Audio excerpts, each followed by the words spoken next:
Welcome, everybody. It was the 6th of November, the day I always remember. No. Today is November 6th in the year 2025. And welcome to the community briefing. My name is Gregory Sneed, founder and CEO of Lifesaver Financial Services. We have a great show for you today. We have Mr. Kimberly Frelow, and she'll be joining us momentarily. There she's waving this. Hey.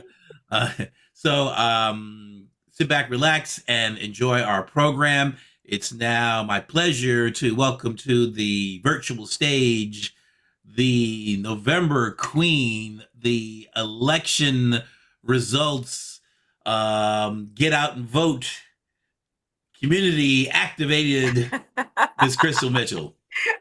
Hello, everyone. Welcome, welcome, welcome. Yeah, I am super excited. I was ecstatic on November 5th because we got the assignment. We knew what to do with it and we took care of business. And so until midterms, we must stay connected and we must stay involved and be ready because they not sitting pretty right now. So they're coming back with vengeance.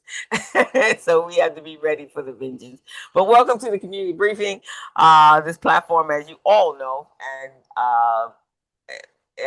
especially those of you who have been here before, was inspired during the pandemic, just mainly to keep us informed, keep us hearing information that would pertain to our community and how we can make sure that we thrive during that time.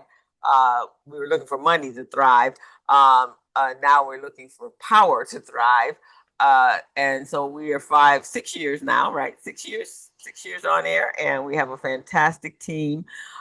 This platform, I am the co-director of Recycling Black Dollars, as well as I have my own business coaching practice that I work with our small business community and our business owners.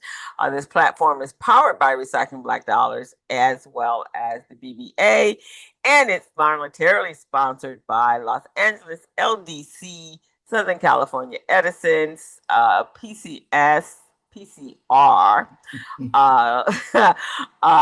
SoCal Gas, Wells Fargo Bank, and Urban Excellence. And so our team, you met Mr. Greg. You're going to hear so much more from him in a minute.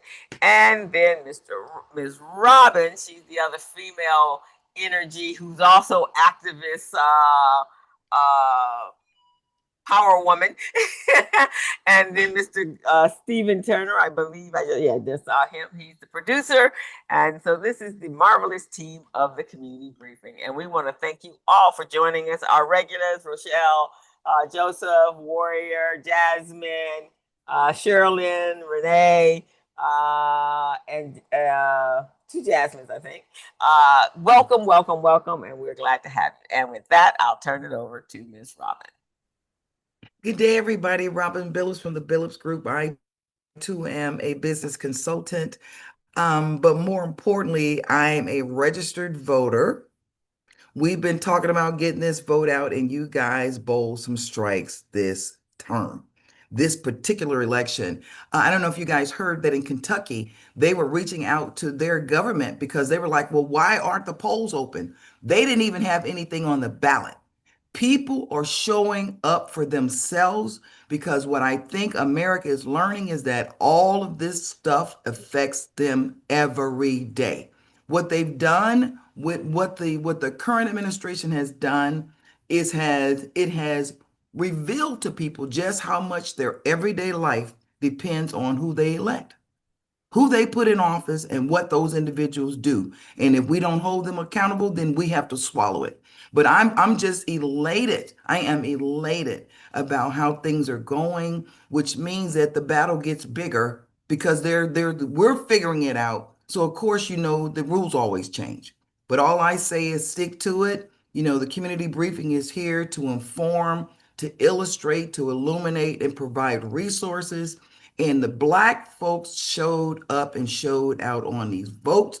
And yes, Black women led the way, but that's what the Lord left us here for. So I'm just elated about what we do here on the community briefing. I'm super elated about our regular folks who show up every week to help us get this thing, to help turn the ship. And especially Emma Maxey, who's our who's our vote correspondent, and all of you guys. So again, thank you. I'm going to turn it over to Greg so we can get started because again, financial education is important, and that's what Ms. Frelow is going to be talking about today from a sports perspective. Amen. Just before Greg, just 1 minute. Emma, we want to give you a big hand because you put the boots on the ground and you made sure everybody knew what they needed to know. So we have to commend you because you worked hard. And even though Rosalind Pennington's not here, she was my sidekick, trust me. And thank you, everyone that voted. It made a difference. Next, we're going to start our town hall early this year or next year. But one thing I noticed, and I don't know if you guys noticed, how many people were in line after the closing. We got to figure out a way to have those. We are lucky in California that we get ballots in the mail. All they had to do was put that ballot in the mail. So we have to do more work to inspire people to mail early. There was no reason that they would have 300 people in line, and half of them probably went home after the time. We didn't see that, but they showed it. And I couldn't believe that many people were waiting to vote. I appreciated that they came out, but we got to figure out a way to make sure everybody vote in an appropriate way. Yeah, get them to, I dropped mine off at some I did too. very reputable place. And absolutely. It's easy to do that. Just go to the library, I went to Culver City, but we collected all our family ballots and we all voted. Everybody went in at the same time. It's a mandatory requirement to live in the house to vote. Emma, can I breathe? It really is a mandatory requirement to breathe because somebody got stripes on their back and or died for us to have the opportunity to voice our opinion at the ballot. Emma, can I just say something really quick? That I hear what you're saying, but I'm going to be on just the other side only to say that I feel honored to actually go to the ballot, to the booth. I feel it's such an honor for me, and it's a tradition. When my daughter turned 18, we go together, and I feel celebrated when I walk in the door. And when I got there at about 10 minutes after 8 in the morning, on election day, there was so many people there. It surprised me that they were there that early. So I know it's probably good to do the mail in and drop off, but just so you know that there are a lot of people that are like me that feel I gotta just. And it's wonderful to do that. If you can take your family, do it early is all I'm saying. And if you're working, you're working, you're going to have to go after work. This is the consequences. And remember the next election, there are going to be a lot of things on it, and people have to take the time to make sure they're voting for what they want to vote for. So it's going to be interesting, but take advantage of having the mail in if you can. But if you want to go, but just go early. Gotcha. All right. Okay, Greg, back to you. Thank you, Rochelle. Since we ran amok, let's just go here. Take a look at voter turnout, and it's 35%. So we still have work to do. Yeah. That means that 65% did not vote. This is of registered voters. So it doesn't even mean of eligible. Doesn't mean people who are not registered, because we still got a bunch of those. So only 35%. Usually we're down in the 20s. So we came up from 21, 22 to 35, but we still got a lot of work to do. So absolutely. Our guest today is Kimberly Frelow. Am I pronouncing that correctly? Yes, you are. Okay, not Frelow or Frelow. Frelow. Okay, Frelow. And she is an accomplished and performance-driven leader with extensive experience in conceptualizing and executing strategic programs, DEI initiatives with a focus on driving tangible performance optimizations and building diverse, equitable teams. Well, what does all that mean? Well, she is the founder and executive director of Careers in Sports. So you'll see the logo there. She's got the CIS and half of a basketball, looks like. And she has been doing that for the last 6.5 years. It is a nonprofit 501c3 located, I presume, right here in Los Angeles. Okay. Yeah. City of Angels. She's also with the Los Angeles Unified School District and she's a work-based learning coordinator, linked learning program career and tech ed, and she's been doing that for the last 6 years. She had been previously a manager of the small business enterprises with LA Unified then, and she was with Kimberly and Associates. Kimberly, where'd that name come from? Wonder where. And then she was the CEO and principal consultant, did that for 14 years, program manager for the Youth Policy Institute, and also did some time with the Valley Economic Development Center. So she has her Bachelor of Arts from Cal State University of Los Angeles, UCLA. She has a certificate from USC, so she got both sides covered. And that certificate is in entrepreneurship and nonprofit resilient leaders. We didn't get a chance to find out where she's from and where she's born and raised. So she will share that with us right now. So please join me in welcoming to the virtual stage, Miss Kimberly Frelow. Well, gosh, Mr. Coach Greg, you made me sound very professional. If I didn't know me, I'd want to meet me. Thank you so much. I really appreciate that. But I have to take this just a step back, if you don't mind, for just a second. So I actually had a cell phone business in the early 90s. I was still in college, and I was working for two women that had launched this business. And then I meet this gentleman, and he says, you know, Kimberly, I can help you, get more phones sold. And if you are interested, I have a television show. I can bring you on my television show. And it was the founder of Recycling Black Dollars. So I started as an entrepreneur because of him. Muhammad Azim, right? Nazardine. Yeah. That's why I'm in podcasting as well, because of Muhammad Nazardine. Yes. So this just is a really, as Robin always says, a full circle moment. But yes, I'm born and raised Los Angeles. My grandparents have a home still at Adams and Rempal. They've owned it over 60 years. I went to school, LAUSD University High School, and then I went to Cal State LA, not UCLA, but Cal State LA. I graduated there with a communications and marketing degree. I did start my first career in entrepreneurship, selling cell phones, eventually working for Valley Economic Development Center, just really understanding how to help small businesses and entrepreneurs with starting businesses, sustaining them, and ultimately getting funding, working with LA Unified, as you said, and then let's get to careers in sports. So I am a sports mom. My son started playing basketball when he was 6 years old. He is 6'8" and 225 pounds. So thank God he enjoyed the sport, because otherwise everywhere he would go, people would ask him, do you play basketball? And so, yes, he did. We were blessed. He went on to play collegiate. He was recruited, just graduated in May as a scholar athlete. And I came up with this idea for all the careers in sports off the field.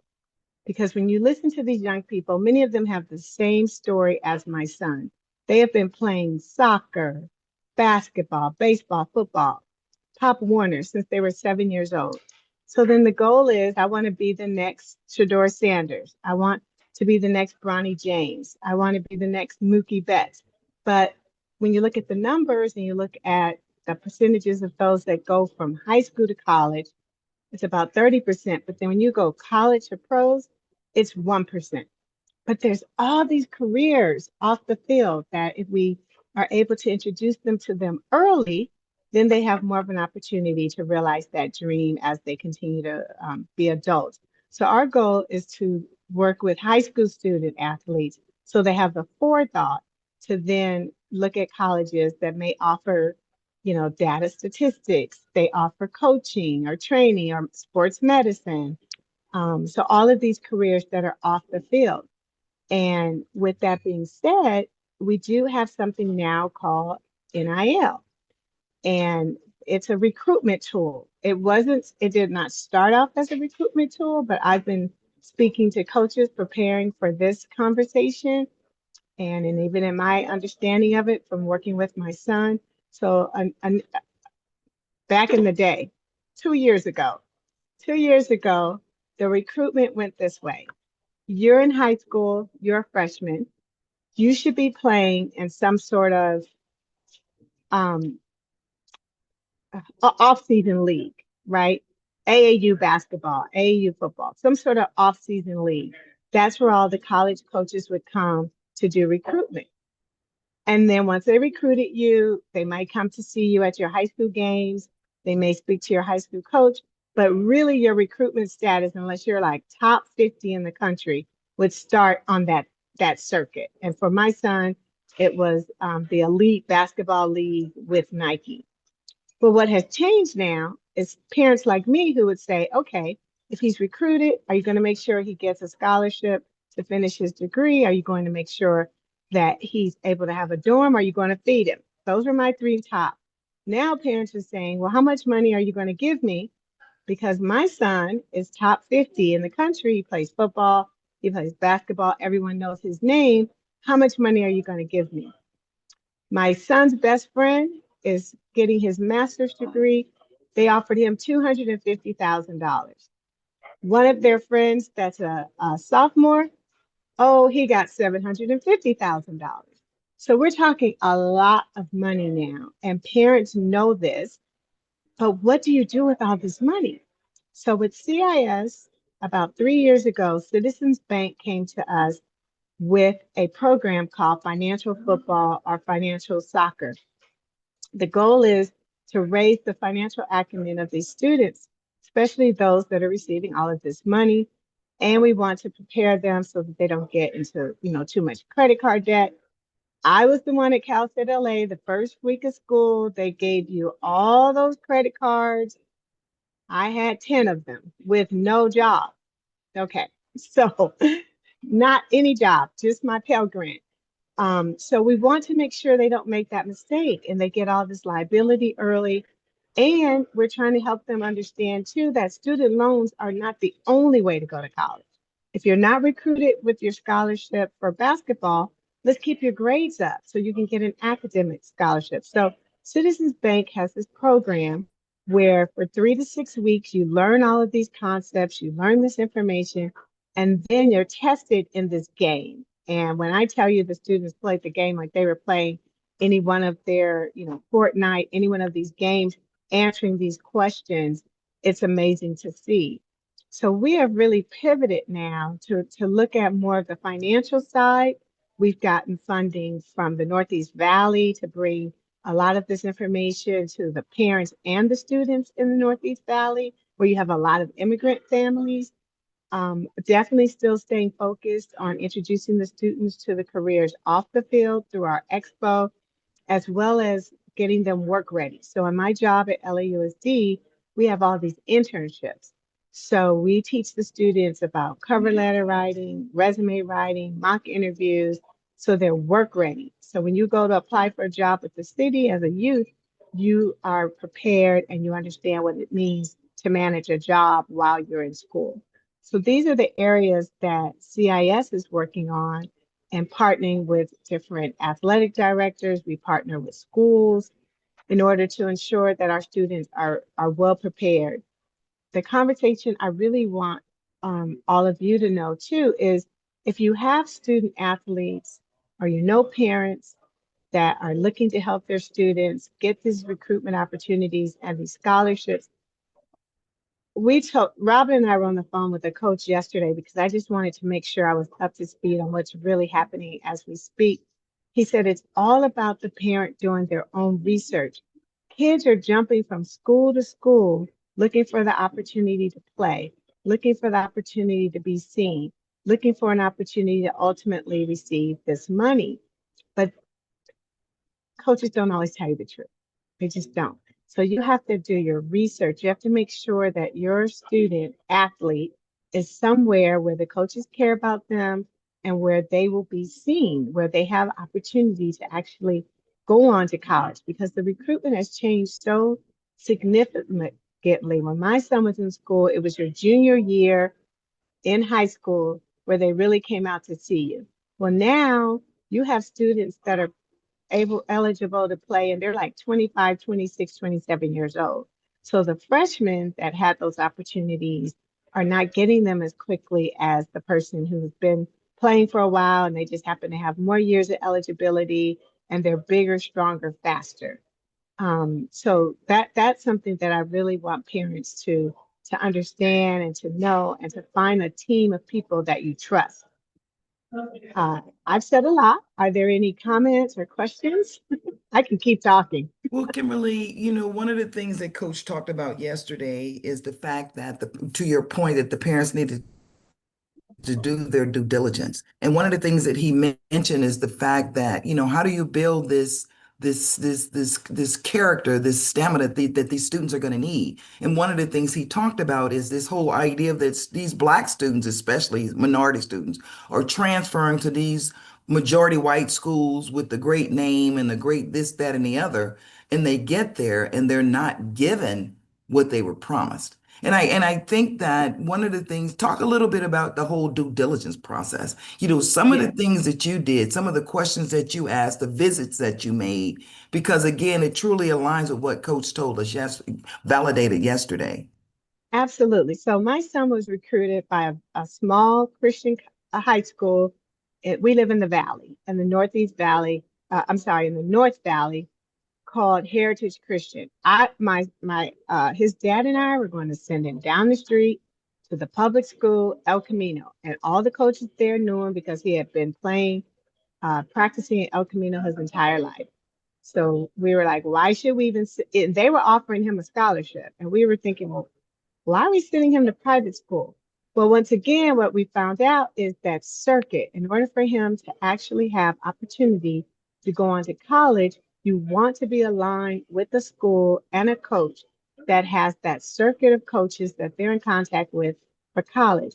El Camino did have it, but at a smaller school playing at a higher level, because Heritage was more of a D1 level than a D2 level. We just have more opportunity for him to have exposure. So, but then every year, he and his best friend would come to us and say, we're just tired of Heritage. It's so small. So we would go take a look at other schools. We went to Halbert Westlake. We went to Oaks Christian. We went to Chaminade. We would go look at all these other schools just to see if there was a better alignment, because they were tired of being in like a school with only 1,000 kids. But the bottom line was, each time we did that, and we were dumb as parents. We don't know why we did that, but we did that.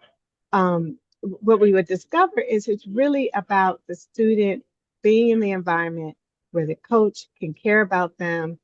You really want to talk to these coaches and ask the hard questions. You want to ask, okay, my son was a power forward. There are tons of guards, tons of shooting guards. So you want to know the positions of your player to be able to ask the coach, well, how many shooting guards do you have? Are you allowing freshmen to play? Does he have to wait to be a sophomore? What type of academic support your athletics program? Is he or she going to have what they need to go to college? So you want to have that team of people. And then these kids travel. Oh, they travel quite a bit. So what's the budget? Am I going to have to pay for travel, right? Because some of these schools will recruit you. They're not necessarily giving you a full package, and then they're asking the parent to help pay for tickets in the off season, right? So now your child can't go if you're not able to help pay for an airline ticket or a hotel or Airbnb. So in terms of due diligence, and sometimes your best advisors are not the people on staff at your school. We aligned with quite a few coaches, and one of the best people that really helped us was not Kyle's uh, high school coach. He was someone on his travel team. So it's really about aligning yourself with people that you trust and doing that and not forgetting what your end goal is. Your end goal is for your child to graduate high school, to go to college, and get that degree. Don't get sidetracked with the money and the promises. Let's stick with the end goal. One of the other comments that he made and that we want to illuminate as well is the idea that each individual needs to self-assess, right? Some parents want their kids to go to SC, they want them to go to Notre Dame, but do they have the academics? to carry that, because at the end of the day, they truly are a student athlete. Yes. You want to be a scholar athlete. Coach Melvon James over at he was at City Honors, but now he has all of Inglewood. He is an exceptional individual. So if you have athletes in your family and they need questions, he's the kind of guy that you want to go to. So speak to the fact that he talked about the idea of doing this self-assessment and self-evaluating Yes. academically and also with the skills as well.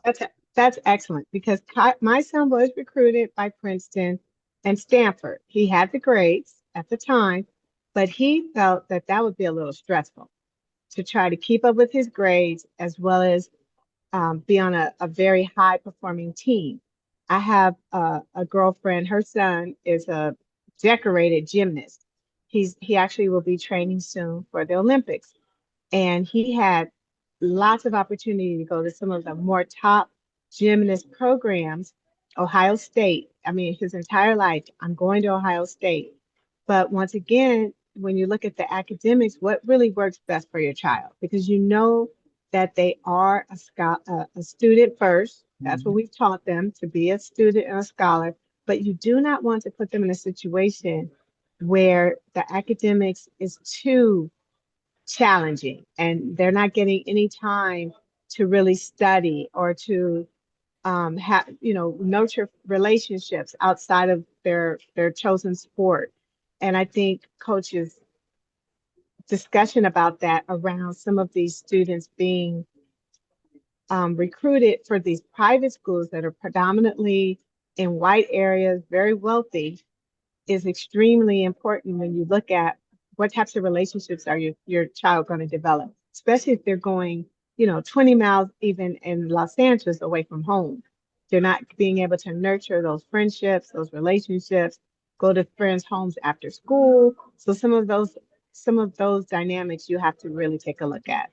And One I of the think, things, and you just triggered something for me. My godsons attended a school. They're like 6'7" and 6'8". One of them mm, played international ball, but they moved to the Alameda County area up north, and they were in a population of Asian students. yes, These are two black yes. boys that are 6'7" and 6'8". So again, it is that thing. But let's talk a bit more about this financial piece. One of the things Mhm. that Coach mentioned yesterday is that he has two linemen that are in the top 50 in the nation.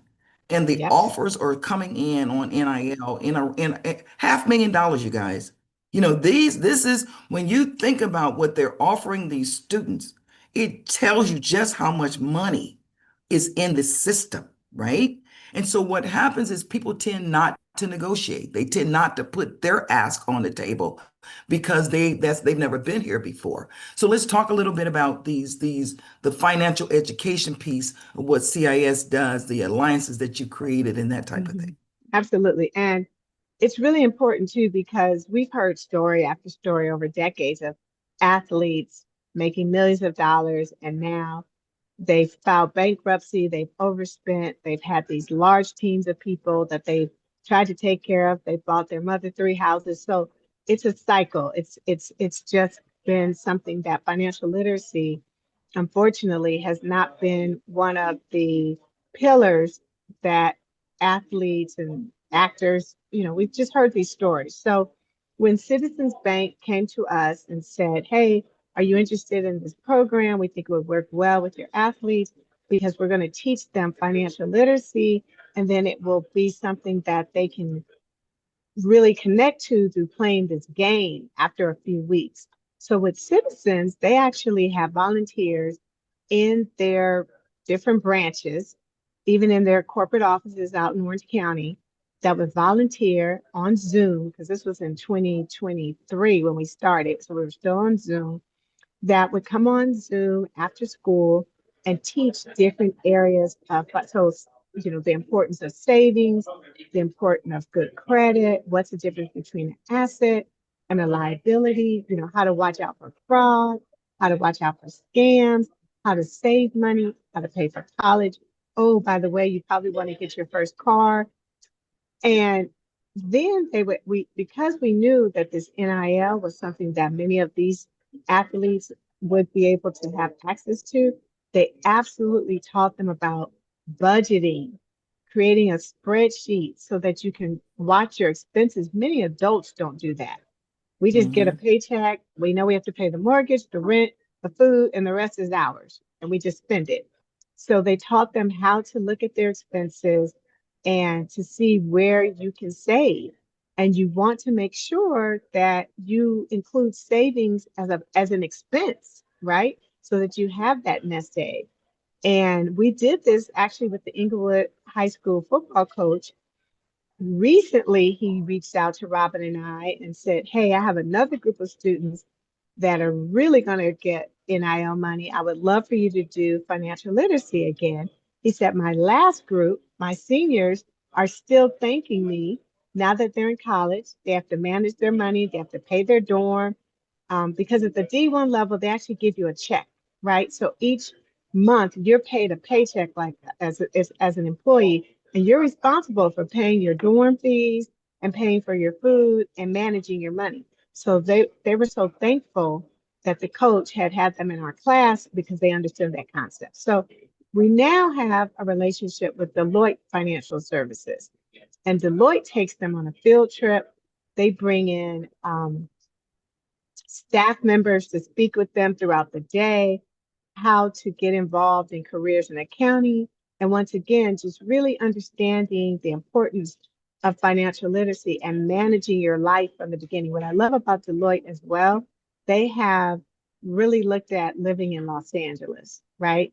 What the cost is, even parking downtown. If you live in a loft, if you have um, roommates. How many roommates will you need to live in this square footage of space? And the gentleman that actually is our contact, his name is Dante. Dante tells the story that he had been uh, offered a scholarship at a college that wasn't one of the large colleges, but he could have gotten a good education for free. He decides he wants to go to a large college. He's working 3 jobs. He's failing school, and he's sleeping on someone's couch.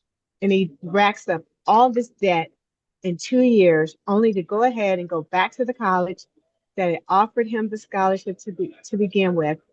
And he's still trying to get out of financial debt 20 years later. So he's telling the students, listen, look at your life, what's important. Your job is to get the education. You're able to play your chosen sport, get the best scholarship for you. Because at the end of the day, you don't want to leave here with a lot of debt. Excellent, excellent. We want to open it up for if there are any comments or questions from the audience. Feel free to raise your hand and let us know. Because Kimberly and I joined CIS some years back because I recruited athletes for the University of Missouri the whole 4 years I was there, and I graduated from the University of Missouri working a 40-hour job while I was in college because I went to the study hall with the athletes. What we're learning is historically there were some excellent packages offered to these athletes. And now it's so much of a business that you have to be able to manage your own business. And most people come to college not prepared for that. My other strong suggestion is for if you have a kid who wants to go to college, have them to start taking those community college classes in high school.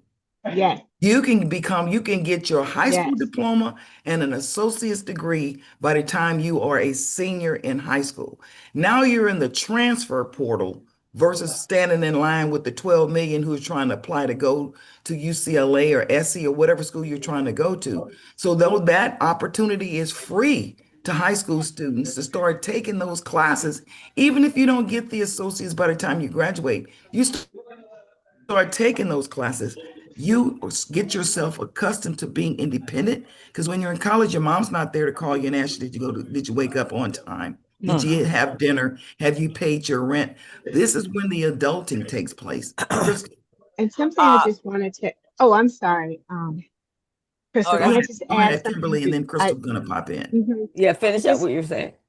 I just wanted to add to Robin's point, but I did not get to tell you how this money comes about. So at the schools where they offer NIL deals, you have boosters clubs. So some of your larger football programs in the South, some of your larger basketball programs in the Northeast or Northwest, they get millions and millions and millions of dollars. So that's why they're able to offer, like in basketball, they're starting seven, $500,000 to $1 million, and then the other six, full scholarship, $250,000. Your football players, coach told us his top three that he has, they're starting at $1 million and we're talking an 18-year-old, right? Yeah. So that's why financial literacy is just so incredibly important. You are so correct, because so many of our kids that don't I found that I teach an entrepreneur class, a program for kids. I've been doing it for about 17 years.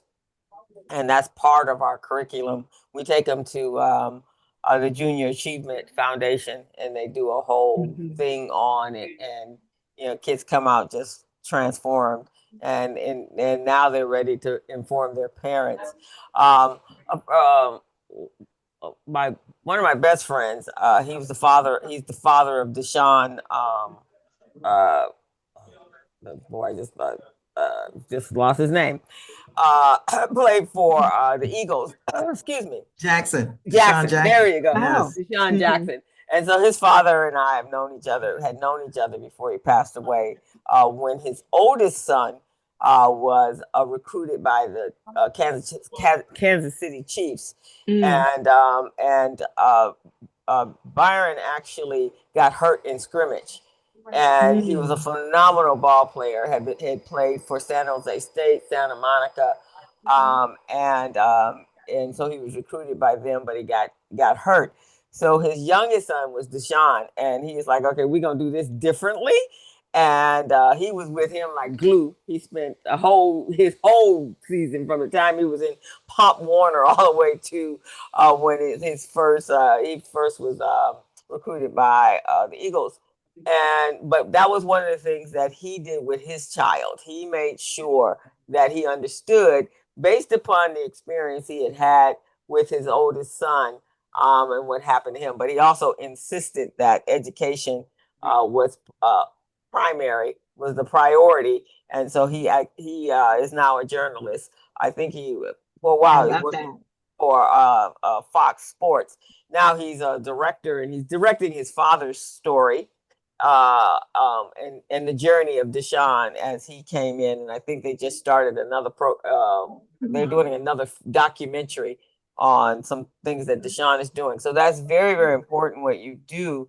And there are a couple other things that, this is before the athletes were considered professional, and the things that they couldn't do that could actually jeopardize their scholarships and everything. Yes. So his father actually moved to the city where he was going to school to make sure, and all the vultures that come after these kids. There's a whole lot of predators that come to direct these kids and help these kids, and it is all the wrong people that is doing it. So what you're doing is awesome. So tell me about how your because I have a tennis program, and we teach kids how to play tennis. And our ultimate goal for them is to get them to a college. So we have one that just graduated from Harvard, and one just going into Harvard to play on a full tennis scholarship. And we have one in her second, working on her master's, and she was at Clark, she graduated from Clark. So we've just turned out 6 of them. Now we're working on the next group. So, but preparing them, because there's a lot of money made. And we have one young lady that's actually playing pros that came out of our program. But there's a lot of money made once they go pro in tennis. And I think it's vitally important. So how does your program, do you do it just for the traditional sports, or? So our goal, Crystal, we do not work with programs to offer the actual scholarships for colleges. What our goal is to do the informing. So Yeah, with the that's what I'm talking parents, about, the informing part. Yeah, yes, we have okay. folks that's doing the scholarship piece. Yeah, so our goal is the information. And initially, we were just doing it once a year at our expo, and we'd have the parents in a separate room, and the students would be, you know, going through the expo, speaking to all the different industry professionals. But through COVID and on Zoom, we were able to actually hold meetings, speak to parents about financial literacy, invite them to our financial literacy classes, as well as, like I said, in the Northeast Valley, that was one of the reasons they funded us, is that you have a lot of immigrant families there, and they wanted to make sure that the parents understood, you know, if my son or daughter's playing soccer, baseball, football, those are the main sports in those neighborhoods, what are their options for scholarships, and how do we manage this money? So our program is really to do the alignment and the connection with our collaborators like Deloitte and Citizens Bank. Those are our main two at the moment.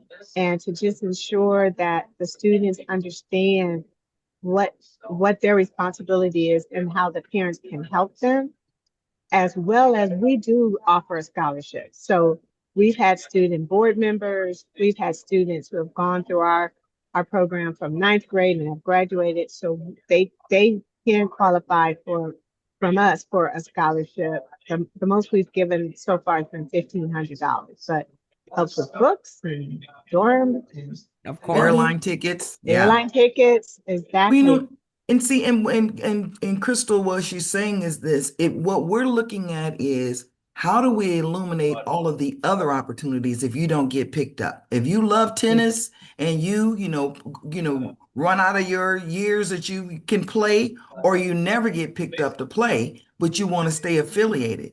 There are so many other careers in these sports where folks can actually make good money. So one year, when we first got our relationship with the coach at Inglewood, when they finished the financial literacy football game, the everyone who participated had an That's right. opportunity to visit SoFi Stadium. So we took Yes. a tour of the stadium, and they saw all of the different jobs. And one of the young ladies was getting ready to graduate, and she wanted to major in graphics. So she ended up actually seeing them preparing the field with the graphics. And I said, there's your job right there. And so part of this is helping illuminate for anybody, what are some of the other ancillary services that can be provided so you still stay connected to what your passion is. And That's then awesome. Robin also just, when she said the SoFi, we also give them $50 so that they can go open a savings account. And the bank is there, so if they want to start the paperwork on site, they can do that. So I wanted to just address Greg in the chat. He mentioned that he was been trying to work with LAUSD. So LAUSD currently uses EverFi. I'm not sure if they told you that, but it's an asynchronous platform that the students can do in class or outside of class. So I see that you said you're a vendor and you'll be, launching in 2028, 29. I'm happy to hear that. Oh my God, my old friend Gilbert. No, what I was saying is that it's not until the 28, 29 at the earliest where LA Unified will be incorporating financial literacy into the curriculum. So EverFi is available. There's also the LinkedIn package is available to LA Unified, which is 36 chapters, and I wrote two of the 36 chapters. But requiring it to be part of the curriculum is not going to happen until the 2031 year. Yes. Yes, currently we're trying to implement it during the advisory period, which used to be homeroom for us, but not all schools have advisory, so that's the problem. Yeah, it's down, and unfortunately, it's not on your superintendent's hit list. So. I'd love for you to. So for our tennis kids, most of our tennis kids, because they play tournaments all over the country, and so they are homeschooled. Oh yes. and so we did a 6-week college prep program for them. We have a learning center. We have a building and a learning center as part of our nonprofit organization.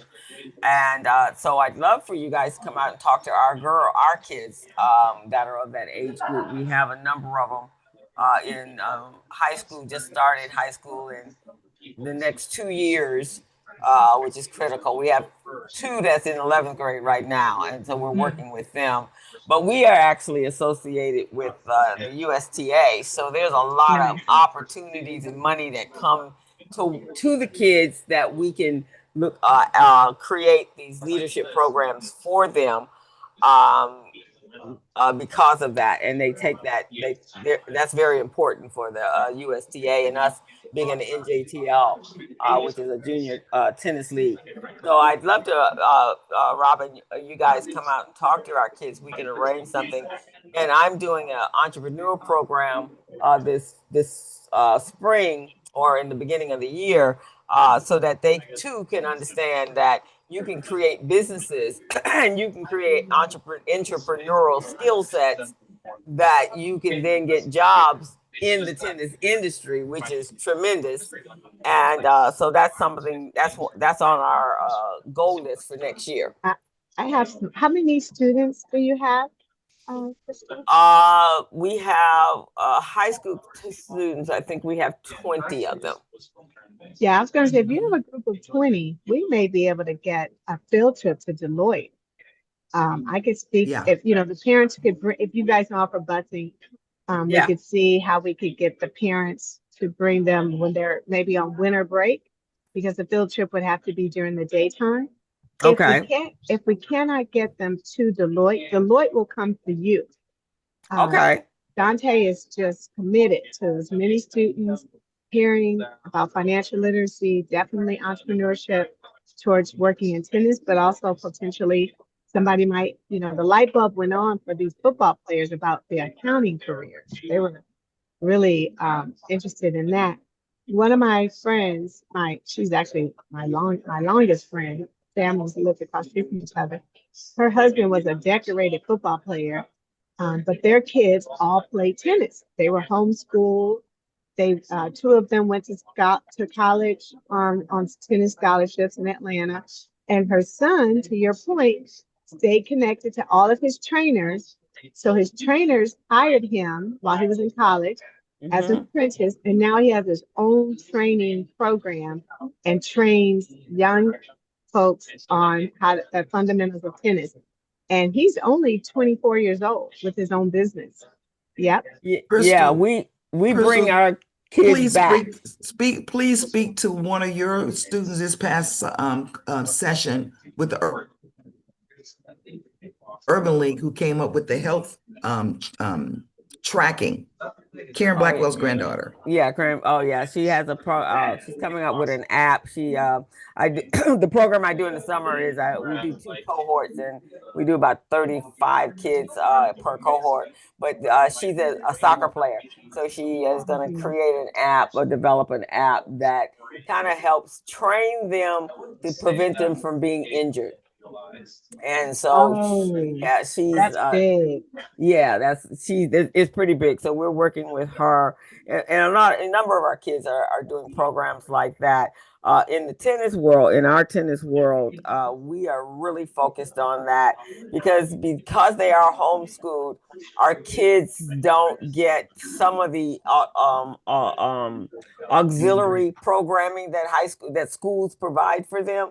And so about 5 years ago, when our first crop of kids went to college, 2 of them didn't make it because they were not prepared at all, because they were homeschooled. So we're working. So now we've created that as part of our programming, not just tennis, but the education piece is vitally important for our kids. But we bring our alums back.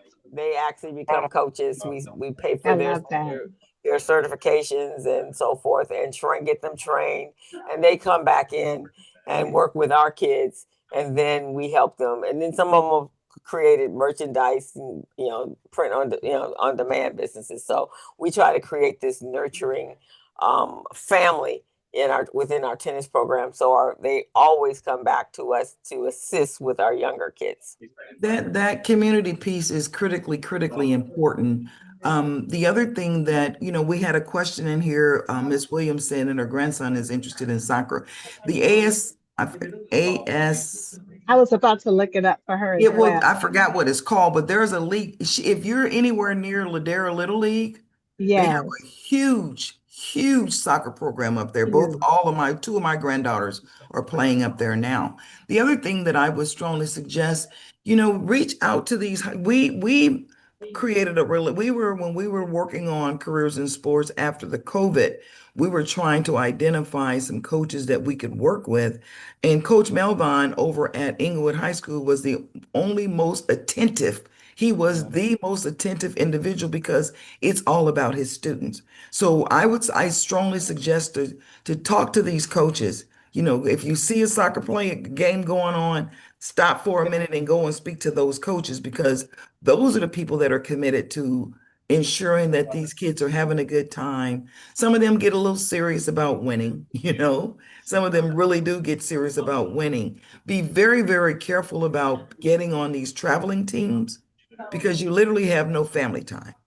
It costs a lot of money. And they're extremely expensive. I was going to say that it costs a lot of money, and it sucks up all of your family time. And at the end of the day, sports is to teach, team building and leadership and character building.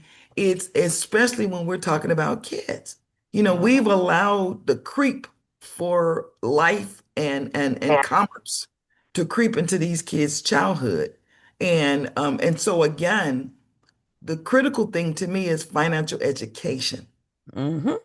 Financial education, no matter what age you are, no matter what career you select, and especially if you're an athlete who's being recruited. This financial education is critically important. Kimberly, I want to thank you for agreeing to come on. And yes, if you have go ahead with your closing remarks because we're coming up against the clock. Yeah. Okay, great. I just had a thought about something when we talk about the careers off the field and if they do not get recruited. Well, I had a potential funder ask me, he said, my son thinks he's going to the MLB. That's it, that's all. What would you say to him? And he was 14 years old. I said, I would ask him what's the average age of a baseball player, start to finish. I said, even if it's 40, you still have 30 more years, 20 more years to work. And he said, I'm going to fund you. He said, you're absolutely right. I said, because even if you go to big leagues, you still need to have some sort of plan on what you're going to do after that. So we are really dedicated to making sure the students know all their options, rather if it's an entrepreneur or if it's working with the large teams or if it's just being, around sports through the YMCA, as well as very much committed to financial literacy. And thank you so much. I really appreciate the opportunity to be on the community briefing. This was truly a blessing. Thank you. Well, we've deemed you our financial education, sports education guru, correspondent. So we invite you to come back. Coach Greg is going to have to leave because he has a client. Greg, always thank you for all that you do for the community briefing. Money-making client. Those are important. Exactly. And then the other thing that I always mention is the fact that I don't know if you guys saw the news this week, but on one of those shows, one of those good news shows, they talked about 7 pro football players have become police officers in Florida. So again, one of my first recruit from the University of Missouri's Joe Stewart got drafted by the Raiders, retired with the Philadelphia Eagles, spent 35 years working for Federal Express. After he retired, his property backs up to Tyler Perry's property in Georgia. So you You can start out with this sports thing, but the whole mission to me in life is to obtain marketable skills. Because if you can Exactly. obtain marketable skills, then you can talk money, then you can negotiate money, then you can talk smack. But if Yep. you don't have the skill set and you're operating off of your youth or you're operating off what used to be, that dog don't hunt anymore. As Kimberly said, her son just graduated from college. He cannot play right now because there's too many 25 and 30-year-olds who, got redshirted and got an opportunity to come back and play. The freshmen can't play because these older players are there. So at the end of the day, again, the mission is to obtain marketable skills, no matter what industry you're in, and to obtain financial education, no matter what industry you're in. That's This the has been most. delightful. That's most. Before we go, Gilbert has joined us for just a I was gonna, second. yeah, that was my He next. has Go he ahead. has a workshop that he is putting on. I think it's a 16-week program. So Gilbert, you want to just jump right on in there before we go Oh, away? sure, sure, co-host. Thank you And for having. Gilbert, let me get in your butt first. Don't Okay. just come on here because you got a program coming up. We need to see you a little bit more often, okay? That was my Okay. whole thing. This is not just a commercial here. You're family. You are family. Well, we bring you on our podcast too, Ms. Robin, and we bring you whenever you want. So it's hand in hand, okay? So, No, I'm just saying we need you on the briefing. huh? We He need you needs on to the see community you more briefing. often on the briefing. I You could have be on. value. I could be on briefing next week if you want me to. So Go ahead, thank you tell us. guys, and Kimberly. Good to see that you're still doing good stuff in the community. Kimberly and I go way back to 2000, I guess. So, the program that I have, folks, it's a mentorship program, next level contract readiness mentorship program. It's not like any other programs out there. None of the ones offered by Chambers is the same. This is a higher level type thing. So this is for small businesses, but in business 5 years and beyond.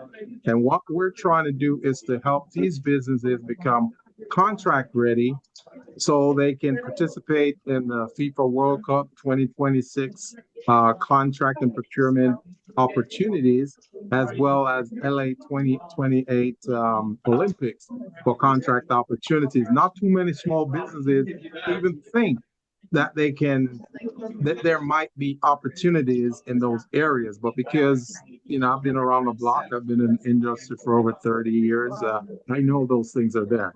So I want to prep these businesses, and I also want to prep them for government contracts. So it's a 12-week class, and I'm just going to go ahead and share my screen real quickly and show you guys a little bit about what's going on there. So this is a schedule. This is a program. It's next level contract readiness. It's a mentorship program. That means we're going to handhold these small businesses. They're getting coaching services for a whole year. We're going to give them our platform, our back office platform, so they'll be able to develop their platform, understand what documents they need to run and operate their business, what contract providers are looking for. And these are the courses. So the first one here is going to be conducting business readiness assessment on your business to make sure you're actually ready. You have everything that you need. The second class, the first class is going to be on November 11th, which is next Tuesday. And it's weekly for 12 weeks. So the second class is going to be conducting contract readiness assessment, which our tool, it's a questionnaire. It's a pretty sophisticated tool that helps these businesses understand what they have and what they don't have. And then what they don't have is what we work with them with and to prepare them to have 100% readiness. The third class will be bank loan readiness assessment, and we take them through that. And the reason we're doing that is because in week 11, we're bringing in a banker, and that banker is going to offer them lines of credit. Week 4, how to efficiently set up and manage your back office. We're going to go through that with them, and it's going to be amazing. Week 5, developing and winning capability statement. Developing a winning capability statement. Many small businesses don't have one of those, and they definitely need it if they need to talk to contract providers. Number 6, class number 6, we're going to help them to become certified, at least one certification. So that certification could be with either the city, could be with a county, could be with Metro, it could be with the CPUC, the Supply Clearinghouse. So it could be any of those certifications, but I'll help you guys with one certification. Many small businesses don't have any. They don't know how to do it, where to go. So I'll walk them through that process. Class number 7, we'll go over how to develop a statement of qualifications. Now, that's the biggest document right there. Because many small businesses, when they get RFPs, they don't know how to respond to RFPs. Your statement of qualification is going to help you with that, because then you can just copy and paste information in your statement of qualification into your proposals. Class number 8, how to write a winning proposal in order to pursue government contracts. Now, this is going to be fun, because what I'm going to do, not only am I going to teach the small businesses how to write a proposal that they can win with, but they'll also get templates, and they'll use those templates in applying and submitting their bids, proposal, whatever. And this is for all industries. This is not just for professional services. This is for construction, retail, professional services, you name it, any one of those fields. But you got to be in business for 5 years and move. Class 9, how to find government contracts for your type of business. Again, we're going to look at the state of California. We're going to look at the city, Metro, the county, and all other contract providers. As you know, my platform, Small Biz Pro, has tens of thousands of contracts in all 50 United States. So and most of my enrollees are from different states. Some are from Hawaii, some are from Connecticut, some are from Vegas, you name it. So anywhere, if you're located anywhere in this country, you can participate in this program. And I wanted to make it that way because small business need to understand how to bid outside of their community and outside of their state. Number 10 is how to develop and deliver a winning elevator pitch. I'm going to have a lot of fun with that one. And I'm going to teach them how to develop their elevator pitch in 30 seconds or less. Well, it's going to be fun. So I can't wait for that. Number 11 is where I'm bringing in my banker. So, and he already we talked to him and asked him if he'll be willing to offer lines of credit for small businesses. And they said, yes, they'll extend their lines of credit up to 50,000. They call it no barrier lines of credit. That means if you have barriers as a small business, they'll remove those and let you in and give you up to 50,000. So I like that because nobody else is doing that for small business. Every entity want to give them loans. Small business do not need loans right now because the payment is too high.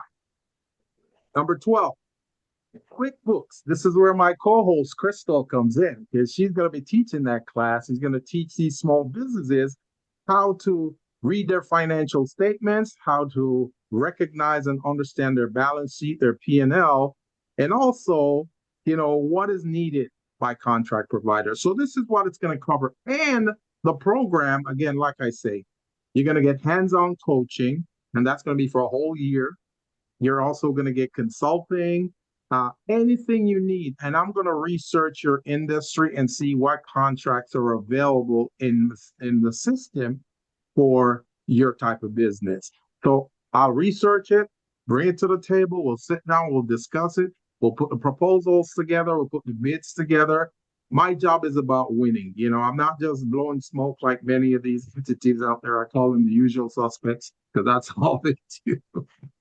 So, yeah, that's what this program is about. At the end, on February 10th of 2026, we'll have a graduation. They'll all receive certificates. And on the back of the certificates, I'm going to list all these courses on there. So when contract providers see this, they know that these guys have been through proper training. And these are the areas that we covered in the training. So this will give them an edge over their competitor. And that's really what this program is all about. So I'm sorry, I went a little over but this is what I wanted to share with you guys. Okay. Thank you, Gilbert. I put a little flyer in the chat so you guys can pull it out of there or pull the information or his contact information, take a picture of it, and reach out to him. Well, thank And you all. Wait, this on our let me podcast make this a Friday statement. too, right, Crystal? I'm sorry. We'll talk about this on our podcast this Friday, right? Yes. Let me make a statement. I received some correspondence earlier this week that the Verizon Frontier Communications merger, they're proposing to get rid of General Order 156. So that's the Wow. CPUC, the free certification that we've been telling folks about for the last for the last 10 or 12 years. So when we look at what Gilbert is offering is really to get you ready for government contracting because the government is closed up right now. And there's a Yeah. fight to get diverse companies to be engaged in the supply chain process.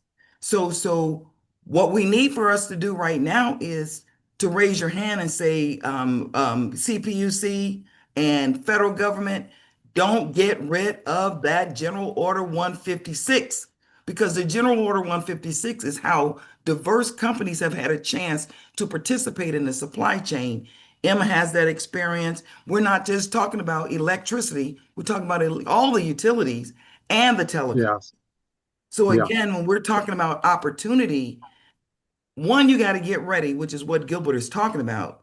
Two, you got to make sure you pay attention to what's going on with these votes, with these mergers, with these acquisitions, because every acquisition and merger eliminates people that look like us. Every Yeah. last one of them. They're trying to do that. Yeah. So I just signed a letter on my stationery in support. But we need to get as Emma said earlier, we cannot wait until it's an election to be engaged Right. in what's going on in our everyday life. We That's can't. And the awesome. General want to Order say- 156, Robin, the General Order 156, that was designed because the utilities, they were not offering opportunities to companies that look like us. So and Emma used to be in the utilities, so you know how that General Order 156 came about. So what the government did is force them to set aside a certain amount of these contracts for small and minority and women-owned businesses. But a lot of us don't even know about it, even though that law was put in place. Yeah, So but my pushback is this: we spend money.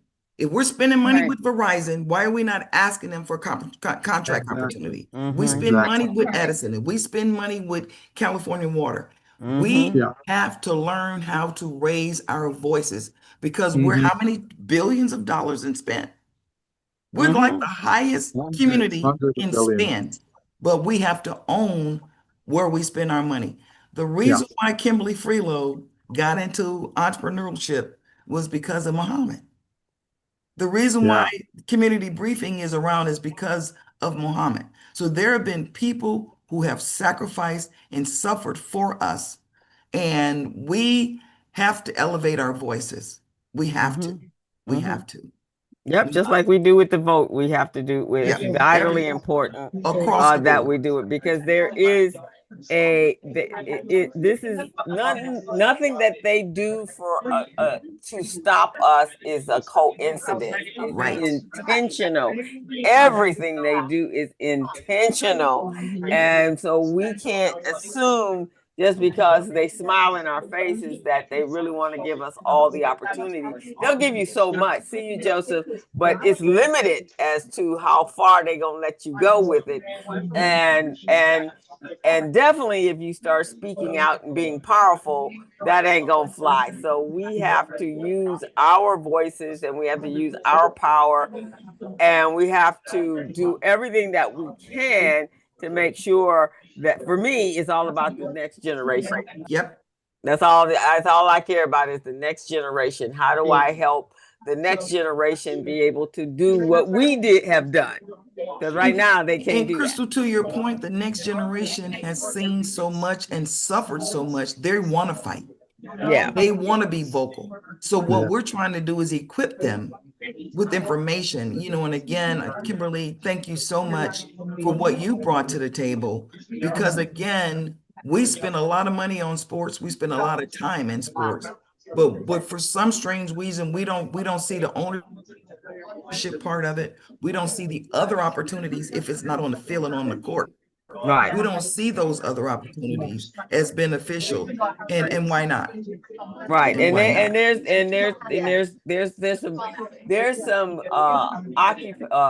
career clusters out there that is indicative to what we put all the money into it. And when we talk about recycling of Black dollars, this is not a hard sell. Entertainment, sports, not a hard sell. Hair care industry, not a hard sell. We the only ones spending the money over there.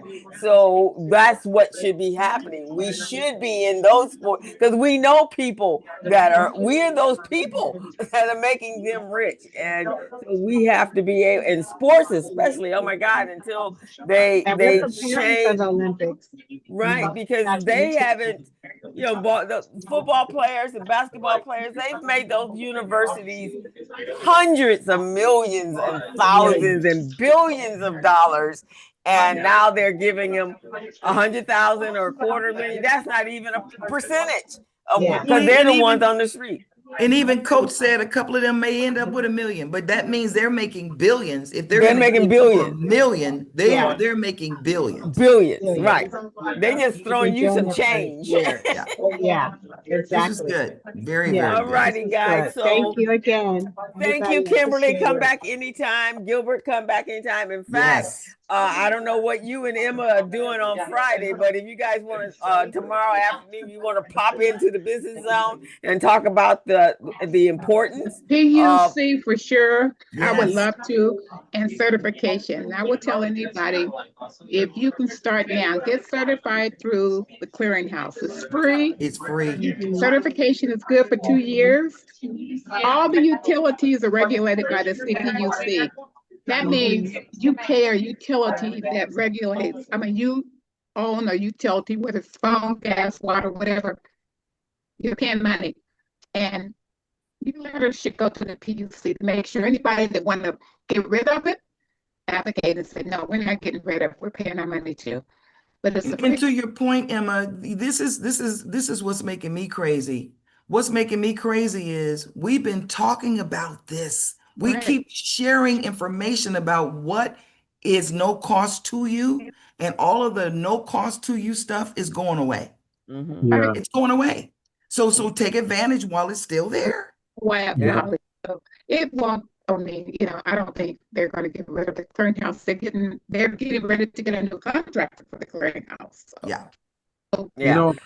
Crystal, I don't know if you mentioned this on this podcast yet, but Metro has been sending out letters to certified DBEs and SBEs. I received one last week stating that even though we're certified DBEs, we still got to prove that we're disadvantaged. Now, come on.